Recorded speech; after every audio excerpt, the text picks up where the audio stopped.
quero jogar com eles, quero aprender a jogar futebol. Mas minha mãe sabia que eu era terrível. Eu jogava muito mal futebol. Mas eu ainda assim acreditava que de alguma maneira eu ia ser melhor que todo mundo. E ela me falou a verdade muitas vezes. Ela tentou me falar a verdade várias vezes. E eu ainda não queria ouvir. Até aquele momento ela me colocou na escola de basquete. Eu pude jogar basquete. E eu acredito, se eu tivesse ido para a escolinha de futebol, nossa, eu teria sofrido muito bullying, porque era realmente terrível. Até hoje eu não sou um dos melhores. Então essa era a verdade. Se eu não aceitasse a verdade, ainda continuaria ali e não teria, talvez, ser profissional jogador de basquete. Também não teria tido, talvez, machucado meu joelho. Mas a gente viu na Bíblia também o quanto, na verdade, Deus valoriza a verdade. Ele valoriza a honestidade. Ele valoriza o arrependimento e um contrito coração. Porque ainda mais, mesmo que no final, quando Deus lida com o povo, ele lida com Acã e a família dele, ainda assim no começo a gente viu que o pecado estava sobre todo Israel. Ele fala que Israel foi infiel. E ainda assim no final apenas quem foi julgado foi Acã e a família dele. Por quê? Porque Israel decidiu se arrepender. Então eles decidiram tomar conta um dos outros, decidiram tomar conta dos seus irmãos e irmãs que estavam lá na batalha. E por conta disso agora a gente vai entrar em Josué capítulo 8. Mas vamos a Hebreus capítulo 3 primeiro. Vamos lá, vamos começar em Hebreus capítulo 3.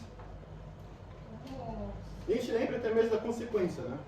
A consequência que aconteceu lá foi que, na verdade, por conta do pecado de Acã, de pegar coisas que eram, na verdade, devotas a Deus, o que aconteceu foi que, na verdade, 36 pessoas morreram. Olha isso em Hebreus capítulo 3, versículo 15 ao 19. Olha o que a Bíblia fala. Hebreus capítulo 3, versículo 15 ao 19, fala assim: por isso é que se diz, se hoje vocês ouvirem a sua voz, não endureçam o coração como na rebelião. Quem foram os que ouviram e se rebelaram? Não foram todos os que Moisés tirou do Egito? Contra quem Deus esteve irado durante 40 anos? Não foi contra aqueles que pecaram cujos corpos caíram no deserto? E a quem jurou que nunca haveriam de entrar no seu descanso? Não foi aqueles que foram desobedientes? Vemos assim que por causa da incredulidade não puderam entrar. Então, olha isso, aqui está falando, na verdade, o escritor de Hebreus, as pessoas acreditam que era Paulo, mas a gente não tem algo assertivo para falar que foi ele. Mas o escritor de Hebreus está falando aqui que, na verdade, quando a gente ouve a voz de Deus, muitas pessoas escolhem endurecer o coração. Essa escritura que ele está lendo, ele está referenciando a escritura em Salmos, que é quando Davi está falando, e Davi está referenciando, na verdade, o povo de Israel quando estava pelo deserto, passando pelo deserto. E aí ele fala que quando eles ouviram a voz de Deus, ainda assim eles escolheram endurecer o coração deles. E a pergunta não era se Deus tinha avisado o povo dele ou não. Porque Deus tinha avisado. Ele falou das consequências, em números a gente vê que Moisés vai para cima do monte e vem com todas as leis, na verdade, que eles deveriam cumprir, os levitas e tudo mais, para poder reforçar a lei que eles deveriam viver sobre. Então a pergunta não é se eles sabiam ou não sobre o que era necessário ser feito. Eles conheciam isso. Mas a verdade é que eles decidiram endurecer o coração deles. Que basicamente não queria acertar a verdade. E ele fala que a razão do povo de passar, na verdade, ficando no deserto durante 40 anos e morreu no deserto também foi porque eles não queriam acertar a verdade. Eles não confiavam na verdade de Deus. Vamos abrir em João capítulo 17. Muitas pessoas vão para a igreja para ouvir o que Deus tem para falar para os seus vizinhos, ou então para os seus amigos, ou então para minha amiga, para meus familiares. Eu tenho que ir para a igreja porque eu vou ouvir, eu tenho que falar para aquele meu amigo que estava fazendo isso, aquilo, outro. Mas muitos poucos querem realmente ouvir o que Deus e que a Bíblia tem que falar para eles. Olha isso, em João, capítulo 17, a gente pode ir para o versículo 15.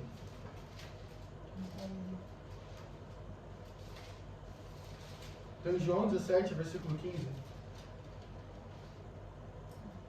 Versículo 15 ao 19. A Bíblia fala assim: não rogo que os tires do mundo, mas que os protejas do maligno. Eles não são do mundo, como eu também não sou. Santifica-os na verdade. A tua palavra é verdade. Assim como me enviaste ao mundo, eu os enviei ao mundo. Em favor deles, eu me santifico para que também eles sejam santificados pela verdade. Então, o que nos santifica hoje?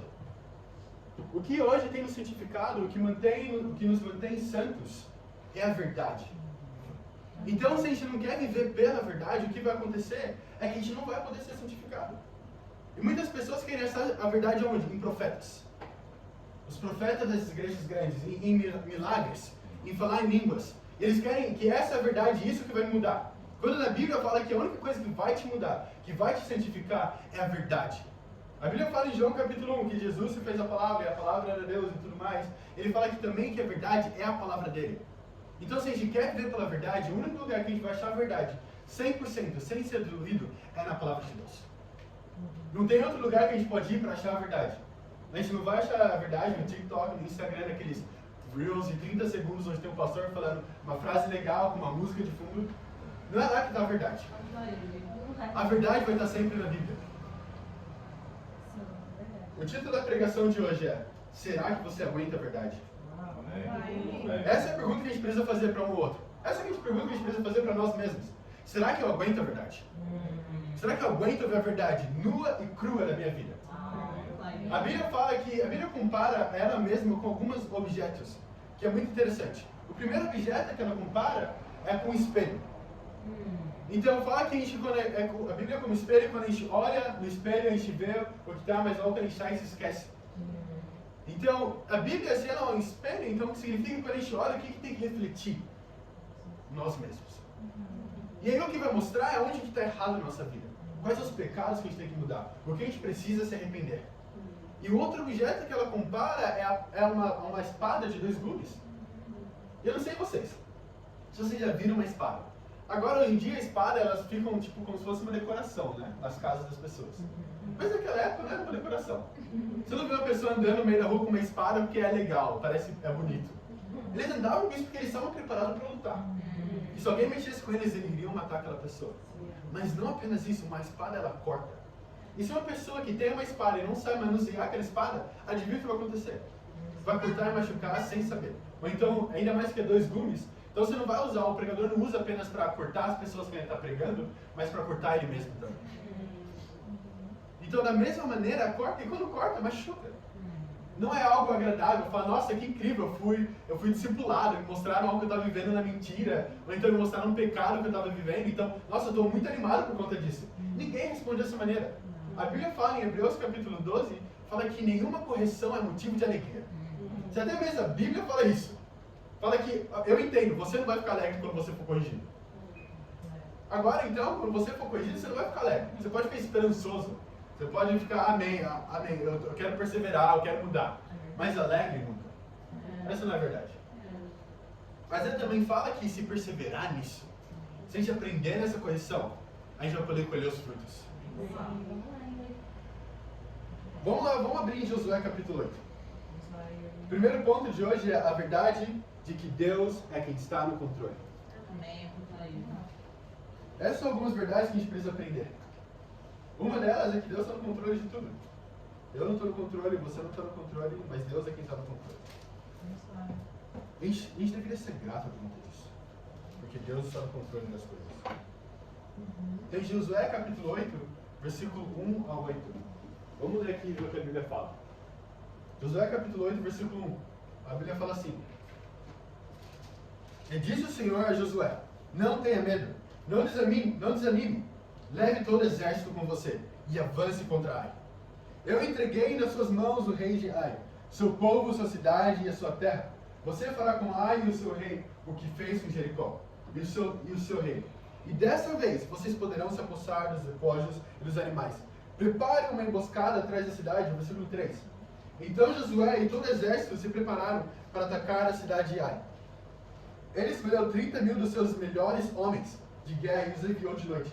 Com a seguinte ordem: afastem-se muito dela, fiquem todos alerta. E eu e todos os que estiverem comigo nos aproximaremos da cidade. Quando os homens não nos atacarem, como fizeram antes, fugiremos deles. Eles nos perseguirão até que os tenhamos atraído para longe da cidade, pois dirão: estão fugindo de nós como fizeram antes. Quando estivermos fugindo, vocês sairão da emboscada e tomarão a cidade. O Senhor, seu Deus, a entregará em suas mãos.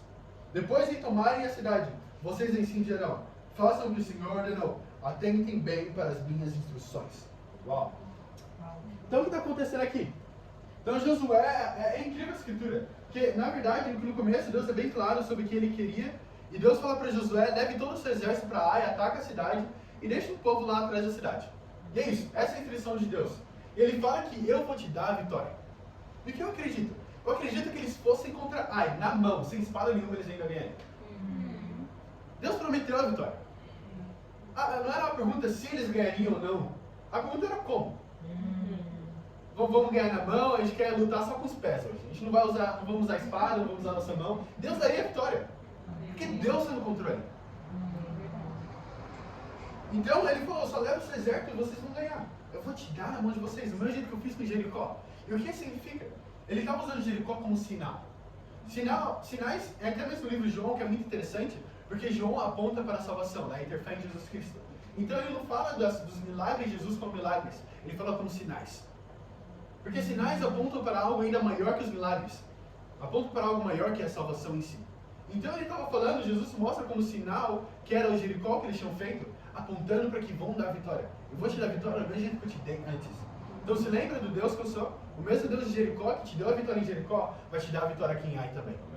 Mas também, da mesma forma que vocês foram certificados para poder tomar Jericó, vocês precisam certificar para poder tomar Ai. Mas muitas pessoas têm medo dessa verdade. A verdade da Bíblia. Quer ver umas que elas têm medo? Vamos lá em Mateus capítulo 6. Uma verdade que eu e você temos medo. Mateus capítulo 6, versículo 31. Uma escritura que nós lemos muitas e muitas vezes. Mas ainda assim, é uma das escrituras que é muito difícil de seguir. Olha isso, então em Mateus capítulo 6, versículo 31. Olha o que a Bíblia fala. Portanto, não se preocupem dizendo, que vamos comer, ou que vamos beber, ou que vamos vestir, pois os pagãos é que correm atrás dessas coisas, mas o Pai Celestial sabe que vocês precisam delas. Busquem, pois, em primeiro lugar o reino de Deus e a sua justiça, e todas essas coisas lhes serão acrescentadas. Uma escritura tão famosa, tão conhecida, e ainda assim, temos tanta luta para cumprir ela. Não confiamos no controle de Deus. Não confiamos que se a gente realmente seguir Deus e buscar Deus em primeiro lugar como nossa prioridade, Ele vai sim nos dar tudo o que a gente precisa. Ele vai prover tudo o que nós necessitamos. E realmente, ainda mais para a gente que vai para a faculdade bastante, para compartilhar nossas férias, o que acontece? Compartilha e chama alguém para estudar a Bíblia. Fala, não, eu tenho isso, eu tenho aquilo outro, eu tenho um trabalho para fazer, eu não tenho mais tempo. Então, como tem sido os seus tempos com Deus? Eu vou de manhã. Não tenho feito porque eu tenho estudado até mais tarde, então eu não consigo acordar mais cedo. E o que acontece é que, na verdade, mostra qual que é a sua prioridade. A prioridade não é realmente Deus. E eu realmente aprecio o Florencio e o Charles estarem aqui hoje, porque amanhã eles têm uma prova para escrever. Mas ainda assim, eles resolveram vir aqui. Então mostra qual é a prioridade. Eu acredito que Deus vai prover. E no final é como Daniel fala, né? Deus nos livrando do fogo. Ou então mandando a gente para o fogo. Deus ainda é Deus. Mas essa é a verdade é que a gente tem muito medo de seguir. Até hoje eu lembro do meu pai, eu lembro muito claramente. Eu e meu pai, a gente estava atravessando a rua. E a gente estava para atravessar a rua, ele segurou minha mão. E eu estava falando com ele, conversando com ele, e eu não olhei para os lados. A gente atravessou. E ele me parou do outro lado da rua e falou, você confia muito em mim. Você não olhou para os lados porque você confiava que eu estava olhando. E essa é a verdade. Porque eu sei que meu pai quer cuidar de mim. Da mesma forma Deus. A gente pode confiar em Deus. Porque Deus quer cuidar da gente. Aquele zelo que Ele tem pela casa dele, pelo templo dele. Ele tem por mim e por você. E isso é incrível. E essa é uma das vezes que eu nunca esqueci isso. Eu fiquei pensando, cara, isso é tão verdade. Eu confio que meu pai, Ele quer realmente cuidar de mim. Em Mateus capítulo 7, versículo 11, fala assim, vocês, apesar de serem maus, sabem dar coisas boas aos seus filhos, quanto mais o Pai de vocês que está nos céus, dará coisas boas ao que lhes pediram. Deus está tentando mostrar que eu e você podemos confiar nele. Não importa a circunstância. A gente pode confiar em Deus. A gente coloca muitas coisas em risco pelo bem do nosso relacionamento com Deus. Mas ainda assim, eu e você estamos vivos, certo? Pense em todas as vezes que você colocou Deus em primeiro lugar. Você morreu? Acho que não, porque você está aqui, senão eu teria um pouco de medo. Eu tenho um morto-vivo na minha sala. Mas é isso, a gente pode confiar em Deus, que Ele realmente está lá no canto. Eu amo essa expressão que é I got your corner. Em inglês se fala, eu estou no seu canto lá, tomando conta de você. É uma expressão que vem no boxe, que tem um treinador que está lá no canto, mas você vai para a luta. Mas o treinador te fala, vai lá, faz isso, isso, isso, e você vai ganhar. E é isso, isso acontece. Você vai, obedece ao treinador, você coloca em prática o que ele falou e você consegue ganhar. Por isso que a pergunta é, será que você aguenta a verdade? Você confia em Deus o suficiente para deixar tudo nas mãos dele? Eu não sei se vocês conhecem, mas tem um escritor e um bispo, um teólogo chamado William Churchill. E ele fala uma frase muito interessante. Não tem como seguir e amar a Deus sem amar e seguir a verdade. Os dois não podem ser separados. Não tem como seguir e amar a Deus sem amar e seguir a verdade. Os dois não podem ser separados. Muitas pessoas falam, eu amo a Deus. Falam, mas não querem amar a verdade. Muitas pessoas falam, eu sigo a Deus, mas não querem seguir a verdade e a palavra de Deus. A maior parte dos homens ama a si mesmo e seguem a sua própria verdade. Essa é a realidade de hoje. Pessoas que falam que amam a Deus, mas não amam a palavra de Deus. Falam, eu amo a Deus porque eu vou à igreja todo domingo. Incrível. Mas isso durante a semana não abre a Bíblia.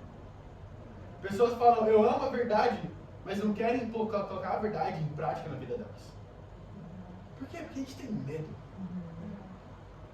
Por isso que a pergunta é, será que eu aguento a verdade? Será que eu aguento a verdade da Bíblia? E ainda, a Bíblia mesmo fala, mesmo vocês sendo maus. Então significa que eu e você, adivinha, somos maus. Bom apenas Deus. Então, mesmo sendo maus, ainda assim a gente entende esse conceito. Entende que Deus quer cuidar da gente. Mas a gente precisa confiar e entregar tudo nas mãos dele. A gente precisa realmente desistir de ficar no controle das coisas. Porque é isso que a gente aprende, né? Desde pequenos. Que se a gente não fizer algo, ninguém vai fazer pela gente. Eu lembro dos meus pais falando, quando você fizer 18 anos, você precisa de um trabalho e precisa sair dessa casa. Esse é o que você precisa fazer. 18 anos é isso. Acabou, a gente não vai mais fazer nada, não vai te dar mais nada. Já é crescido, já é maior de idade. Então você precisa achar uma faculdade, estudar, ganhar seu próprio dinheiro, pagar suas próprias contas. E aí eu sempre pensei, estão brincando. Não tem como. Caramba, 18 anos, aí não dá. E eu lembro com 17 anos, eu estava fazendo o CPOR, que era um curso preparatório para o exército, né, para reserva, oficial de reserva. E meu pai falou, se você não passar nisso, qual que é o seu plano B? Aí eu falei, não tem um plano B ainda. Sei lá, tenta alguma outra coisa. Ele falou, porque já vai fazer 18 anos, né? Aí eu falei, como assim? Sim. O que tem? Aí você fazer 18 anos, você tem que achar um emprego e sair de casa. Aí eu falei, sério? De verdade? Aí ele falou, sim. Então, foi o que aconteceu. Eu fiz 18 anos, eu tinha um trabalho, eu falei, ok, então eu vou sair de casa. Mas antes mesmo de acontecer, chegar nesse ponto, eles me mandaram pra fora. Né? Antes de eu mesmo tomar a decisão de sair. Mas é isso, a gente aprende desde pequeno, você tem que tomar conta de você mesmo. Não confie em estranhos, não confie em ninguém. Ou até mesmo nossos pais que a gente confia, por mais que eles nos amam tanto, ainda assim eles vão nos falhar. Porque eles não são perfeitos. O ser humano não é perfeito. Por mais que eles amem a gente tanto, ainda assim eles vão nos falhar. Porque eles não sabem, eles não conhecem tudo, eles não têm o conhecimento que Deus tem. É por isso que Deus fala, não confie em homem. Em homem eles incluem os nossos pais, os nossos irmãos, nossas irmãs, tios, primas, primos, chefes, trabalhos, famílias. Tudo isso. A gente não pode confiar nessas coisas porque elas não são perfeitas. A única coisa que a gente pode realmente confiar é em Deus. Mas ainda assim, por algum motivo, a gente escolhe confiar mais no homem que em Deus. Então, se o homem te falar, vem até a minha casa, eu vou te dar 1 milhão de meticais, e se Deus falar, fica em casa, eu vou cuidar de você, se sair, você vai se atropelar, você falar, mas 1 milhão de meticais você não está esperando. Ele falou que vai me dar. Então eu confio que eu vou chegar lá, pegar esse 1 milhão, voltar para casa vivo. Mas eu não confio que Deus falou para me ficar, senão eu vou perder minha vida. É muito simples. A gente confia não, por quê? Porque a gente consegue ver. A gente vê, isso é muito mais fácil ter fé. Por isso que Deus fala ainda mais, se você não ama o seu irmão que você vê, como pode amar Deus que você não vê? E quando Satanás começa a lutar, a verdade é que aqui, a gente vai, vamos lá em Josué capítulo 8. Que eu percebi que muitas vezes, eu não gosto de admitir que eu estou errado. E por quê? Porque é doloroso. Porque a gente ama seguir e realmente seguir a nossa própria verdade. Eu amo muito a C.S. Lewis, ele escreve um livro chamado Puro Cristianismo. Cristianismo puro e simples, na realidade. E ele, basicamente lá, ele fala de algumas coisas muito interessantes, mas ele fala da lei humana. Né? Significando que cada homem e mulher têm um senso de verdade já impregnado neles. Então, a verdade, ele dá vários exemplos. Por exemplo, se eu tenho uma bolacha, então se tem um lugar, eu sentei lá primeiro, mas alguém ficou de pé. Então, na minha verdade, eu acho que eu estava sentado ao certo, porque eu sentei primeiro. Mas aquela pessoa em pé está pensando, nossa, ela tem outra realidade. Eu fiquei em pé mais tempo, então eu tenho que estar sentado. E aí temos duas perspectivas diferentes da verdade. E por isso a gente precisa da Bíblia. Mas ainda assim, muitas pessoas, nós mesmos como seres humanos, queremos segurar na nossa verdade. Olha isso em Josué capítulo 8, versículo 13. Versículo 13 ao 14. Olha o que a Bíblia fala. A Bíblia fala assim: os que estavam no acampamento ao norte da cidade e os que andavam na emboscada a oeste tomaram posição. Naquela noite Josué foi ao vale. Quando o rei de Ai viu isso, ele e todos os homens da cidade se apressaram, levantaram-se logo cedo e saíram para enfrentar Israel no campo de batalha, no local de onde se avistara a Arabá. Ele não sabia da emboscada armada contra ele atrás da cidade. Olha isso. Então o que está acontecendo aqui? Sim, é verdade, Deus vai lutar pela gente. Deus vai nos dar vitória, Ele quer nos dar vitória, Ele está tomando conta, mas adivinha, Satanás não vai ficar quieto. Ele não irá cair sem uma boa batalha, sem uma boa luta. E muitas vezes o que acontece é que por pensar que Deus está no controle, pensar que Deus vai nos dar a vitória, a gente pensa que não vai ter nenhum problema.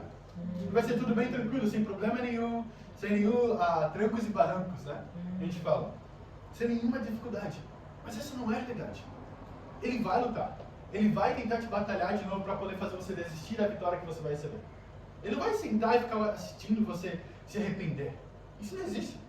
E quando Satanás começa a lutar contra você, acontece que muitas vezes a gente desiste. E muitas vezes ainda falando que é Deus, falando que não é a vontade dele. Fala, não, está muito difícil fazer isso. Então talvez não seja a vontade de Deus. Quando na verdade é Satanás lutando contra você, querendo fazer você desistir. Eu lembro quando eu estava no Brasil e eu estava estudando a Bíblia, eu já tinha batizado, tornado discípulo e tudo mais, mas eu estava lendo a Bíblia todos os dias de manhã.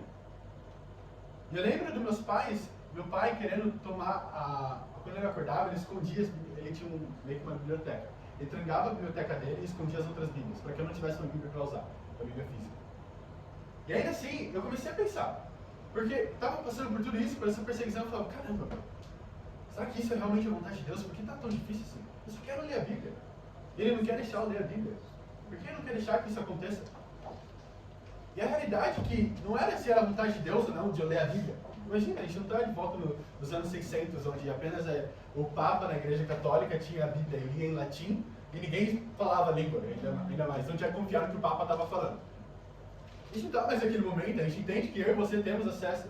A Bíblia fala que agora nós somos a, como fala? Royal Priesthood? Sacerdotes reais. Então, que eles falavam que não, o sacerdote real é apenas aquele, que nem Pedro, que foi o primeiro Papa e tudo mais. Mas a Bíblia fala que nós somos sacerdotes reais no momento do batismo. Fala que agora a gente é nação santa. E essa é a realidade.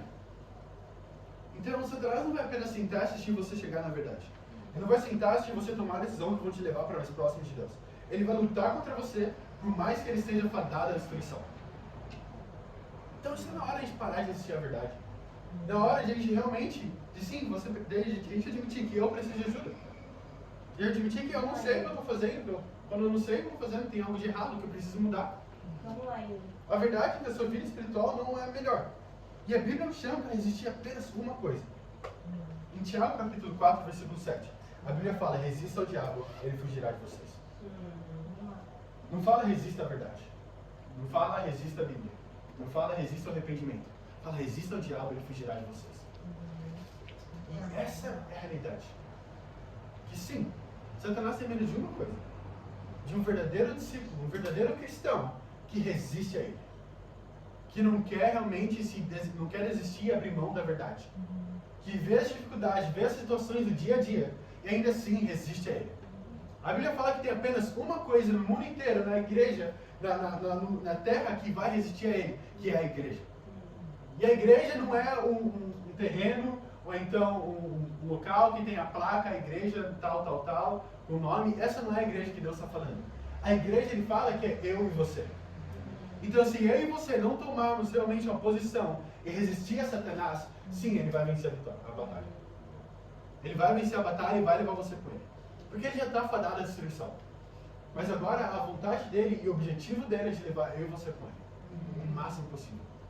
E como ele faz isso? Apresentando para você várias meias verdades. Coisas que estão próximas da verdade. Coisas que parecem ser a verdade. Coisas que parecem até mesmo estar tão certas. Mas ainda assim não é verdade. Por exemplo, eu gosto desse exemplo.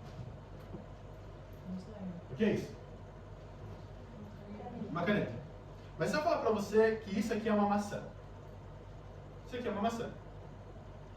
O que isso aqui é? Mas e se eu falar para você o dia inteiro? Você, não, isso aqui é uma maçã. O que isso aqui vai se tornar? Uma caneta. Mas se eu juntar um monte de pessoas, talvez Moçambique inteiro, olhando para isso e falando para você que isso é uma maçã, o que isso vai se tornar? E se o mundo inteiro olhar para você e falar, isso aqui é uma maçã, o que isso vai se tornar?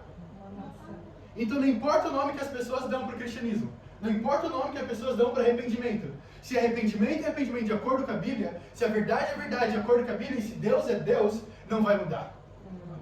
Não importa quantas pessoas se levantam para poder pregar a meia verdade. A verdade não muda, a Bíblia não muda, a palavra de Deus não vai mudar. E é essa a verdade do cristianismo. A Bíblia tem um plano de salvação. A Bíblia tem uma verdade. A Bíblia não muda. Deus é o mesmo hoje, ontem e sempre. Ele não muda. Mas ainda assim, por conta de dificuldades que a gente enfrenta na vida, por conta de problemas do nosso dia a dia, a gente quer mudar. A gente tem algo no Brasil que se chama jeitinho brasileiro. O que é o jeitinho brasileiro? O jeitinho brasileiro é quando algo está muito difícil e a gente faz uma gambiarra para poder dar certo. Por exemplo, até mesmo essa gaveta aqui, ela não fica parada fechada. Então, quando a gente chegou, a moça tinha colocado uns band-aids do lado para segurar ela fechada. Esse seria o jeitinho brasileiro. Agora ela está fechada, mas se eu mover muito, ela abre. E esse é o problema. Qual é a verdade? Não é realmente a verdade, ela expande. Ela vai ficar lá, vai parecer muito bonita no começo. Ninguém talvez perceba-se, mas quando você olha de perto, você vê aquele band-aid do lado. Se você balançar um pouco o cristão, que não está realmente na base do cristianismo verdadeiro, na base enraizado na palavra, ele vai espanar. Mas se o cristão está realmente enraizado na palavra, na Bíblia e na verdade, pode balançar o quanto você quiser. Ele está enraizado na Bíblia. Não tem nada que vai fazer ele cair. Segundo ponto, a verdade da salvação. A verdade de salvação. A verdade de salvação é que pessoas querem a salvação, mas não querem acertar o quão custosa ela é. Vamos abrir Mateus capítulo 11. As pessoas, o ser humano, desde a criação do mundo inteiro, a gente não quer realmente aceitar as coisas pela que elas são. Elas querem resultado sem sacrifício. Quando Jesus Cristo mesmo deixou um exemplo da vida a seguir. E vemos o exemplo que ele deixou, ele foi um exemplo de sacrificar. O preço que ele pagou pela minha e pela sua salvação foi um preço de sangue. Foi um preço muito custoso. Então aqui em Mateus capítulo 11, a gente pode ir para o versículo 11.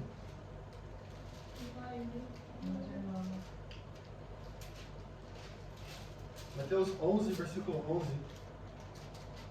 Versículo 11 ao 15. Olha o que a Bíblia fala. Digo-lhes a verdade.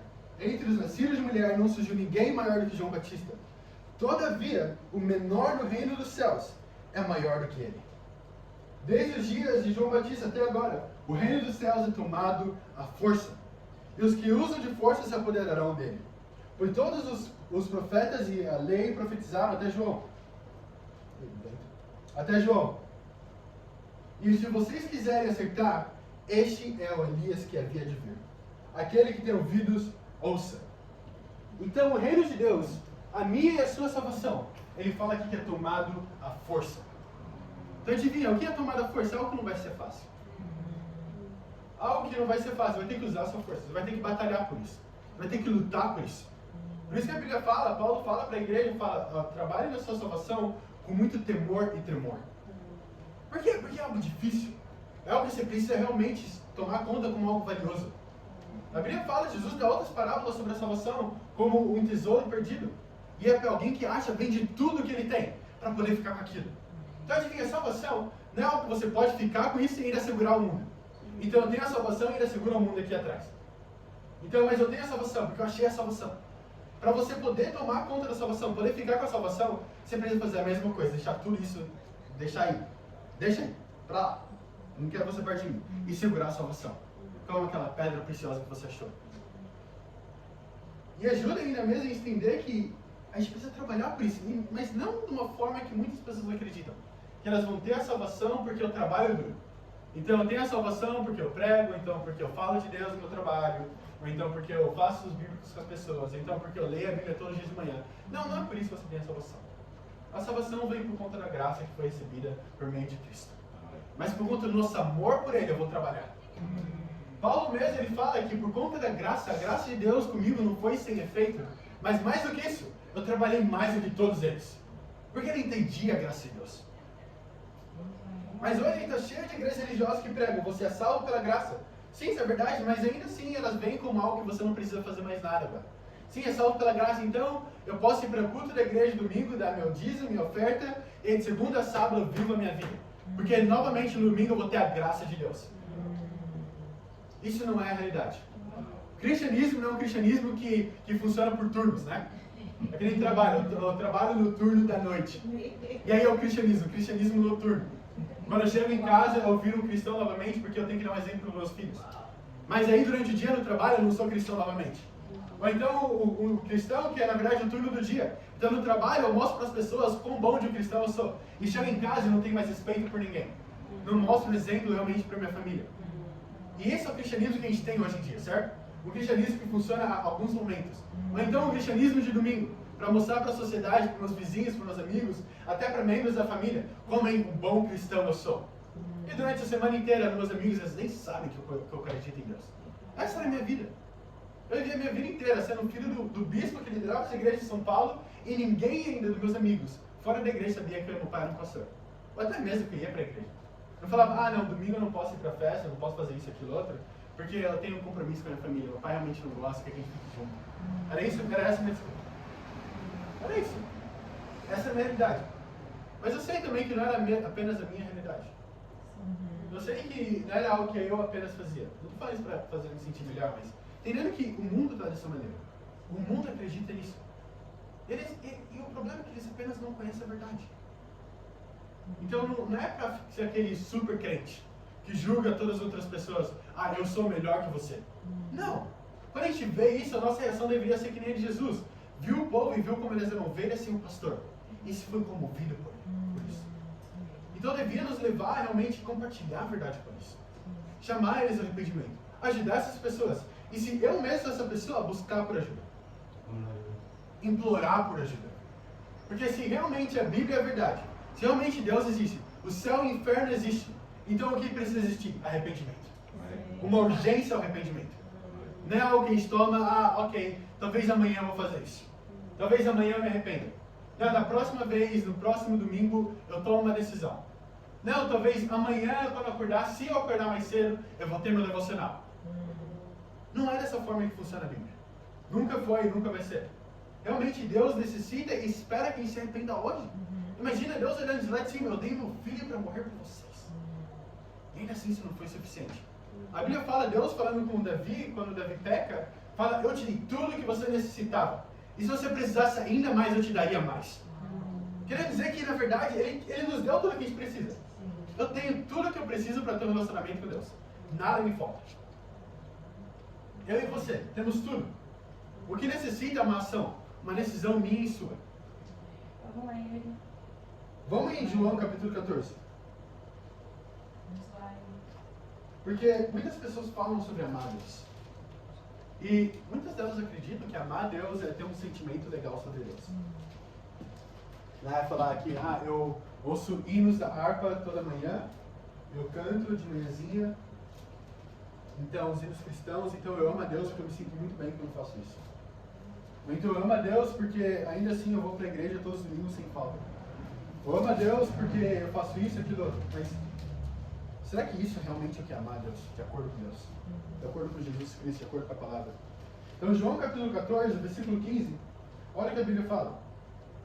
Se vocês me amam, obedecerão aos meus mandamentos.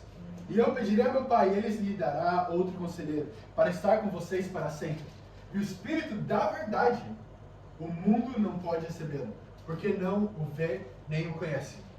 Mas vocês o conhecem, pois ele vive com vocês e estará em vocês. Não os deixarei órfãos, voltarei para vocês. Uau! Então, o que ele está falando aqui? Ele fala que o que é para Deus quando ele olha para a terra? Ele quer achar alguém que ama ele. Como que essa pessoa se parece? O que essa pessoa está vivendo? Ouvindo hinos de manhã? Ou indo para o culto todo domingo? Ele fala, obedecerão os meus mandamentos. Ele fala que o Espírito da verdade, o Espírito Santo, estará conosco e nos ajudará a vencer o mundo. Nos ajudará a realmente nos arrepender dos nossos pecados. Então, adivinha, é a mesma coisa. A verdade é que Deus quer que nós tenhamos um relacionamento com Ele. Deus quer que nos arrependamos. Deus quer que nos amamos a Ele, não com o sentimento que a gente tem. Não porque eu sinto alguma coisa no meu coração, porque eu sinto um arrepio quando alguém está falando alguma coisa sobre a Bíblia. Isso não é o seu amor por Deus. Não é assim que mede o seu amor por Deus, mas realmente sua obediência a Ele. A verdade é que esta é a Bíblia. A verdade só pode ser achada nela. Não em nossas tradições, conhecimentos, ou até mesmo nossos sentimentos. A Bíblia fala em João, capítulo 8, versículo 31 a 32. E é bem interessante o que ele fala lá. Porque ele fala de um povo, não precisa ir lá por conta do tempo, mas ele fala de um... Você pode ir lá. Imagina falar para não abrir a Bíblia, né? Pode ir lá. Mas em João, capítulo 8, versículo 31 a 32, fala que Jesus falou com os judeus que haviam crido nele. Então, só o começo da escritura já é incrível. Porque ele está falando dos judeus que haviam crido em Jesus Cristo. Imagina isso, no primeiro século. Para você falar que eu sou um judeu, eu acredito em Jesus Cristo, significa que eu acredito que Jesus Cristo é o nosso rei, o rei de Israel. Significa que eu acredito que Jesus Cristo, na verdade, ele é o Messias, que foi prometido. E significa que eu estou indo contra todo o povo de Israel. E eu vou ser morto. Então eu estou colocando minha vida em risco. Agora pessoas hoje em dia falam, eu acredito em Cristo, eu acredito em Jesus Cristo, porque é fácil. A sua vida não está em risco. A sua vida não está ali. Eu posso falar isso dia e noite. E ainda assim, mesmo que eles estavam lá colocando a vida deles em risco, ainda assim Jesus não fala, incrível, vocês acreditam em mim? Vocês sentem como tem fé em mim, que eu sou Jesus Cristo, o Senhor, o Messias, o Salvador da Terra. Já é isso, vocês estão salvos, vocês estão libertos, é isso, muito obrigado, podem ir de volta para sua casa. Não é isso que ele fala. Ele fala, se vocês realmente segurarem a minha palavra, permanecerem firmes, verdadeiramente serão os meus discípulos e conhecerão a verdade. E a verdade vos libertará. E essa é a realidade. Acreditar em Jesus Cristo, apenas ter fé, para Jesus mesmo, isso não foi suficiente. Quando eles falaram, eu quero colocar minha vida na linha por você, Jesus Cristo. Incrível! Mas você precisa permanecer na verdade. Você precisa ser meu discípulo.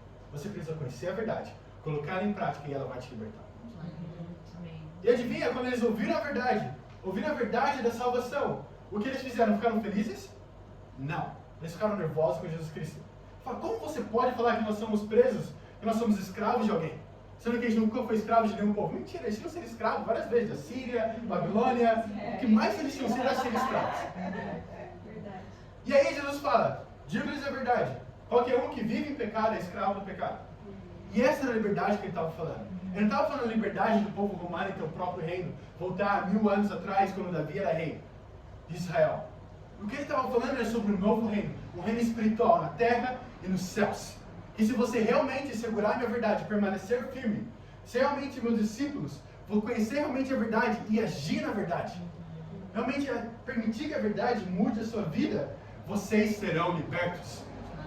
E essa promessa que Deus faz, não apenas para os judeus naquela época, não apenas para as pessoas que estão aqui em Maputo, mas para o mundo inteiro. Que se eles segurarem a verdade, obedecerem a verdade, eles serão libertos. Amém. E esse é o desafio que eu tenho para vocês hoje. Realmente segure a verdade. Segure e acredite que Jesus Cristo, que a palavra de Deus é a única verdade. Não é o que eu penso, não é o que eu falar aqui, não é o que eu falo para vocês, não é o que vocês verem na internet, não é o que vê no pastor falando numa placa de igreja, não é o que eu sinto, não é meus sentimentos, não é o que eu penso, não são minhas tradições, não foi o que meu pai falou, o que minha mãe me ensinou, o que o pastor tal falou, mas é a palavra de Deus. Vamos terminar aqui essa pregação em Josué capítulo 8. Vamos terminar onde a gente começou. Não exatamente, né? No mesmo capítulo. Mas lá no final. Então, Josué capítulo 8. Mas vamos lá para o versículo 33. Vamos lá, Emílio. Então, Josué capítulo 8, versículo 33 ao 35. Olha o que a Bíblia fala. Agora já eles tinham ganhado do povo de Ai, já tinham destruído o povo, já tinham pego os espojos. E agora olha o que Josué está falando com o povo. Todo Israel, estrangeiros e naturais da terra. Então, basicamente, todas as pessoas, homens, mulheres de Maputo, os estrangeiros brasileiros, os americanos, sul-africanos. E ele continua falando. Com os seus líderes e os seus oficiais e os seus juízes estavam em pé dos dois lados da Arca da Aliança do Senhor, diante dos sacerdotes levitas que a carregavam. Metade do povo estava em pé de fronte do monte Gerizim, e a metade de fronte do monte Ebal. Tudo conforme Moisés, servo do Senhor, tinha ordenado anteriormente, para que o povo de Israel fosse abençoado. Em seguida, Josué leu todas as palavras da lei. E a bênção e a maldição segundo o que está escrito no livro da lei. Não houve uma só palavra de tudo que Moisés tinha ordenado que Josué não lesse para toda a Assembleia de Israel, inclusive mulheres, crianças e estrangeiros que viviam no meio deles. Uau! Então, o que isso significa? Que a palavra de Deus precisa ser pregada, não importa quem você é. Homem, mulher, estrangeiro, naturais da cidade e todos aqueles que viviam no meio do povo de Deus, eles iriam pregar a verdade. Ele fala que ele pregou a palavra de Deus para cada um deles, sem tirar ou pôr nenhuma palavra do livro da lei. Então, qual que é o desafio para vocês? Estude a Bíblia, porque a Bíblia é a única coisa que pode e vai trazer a verdadeira salvação para você. Não o que eu falo, não o que alguém fala, mas somente a palavra de Deus. E para Deus seja dada a glória. Amém. Amém.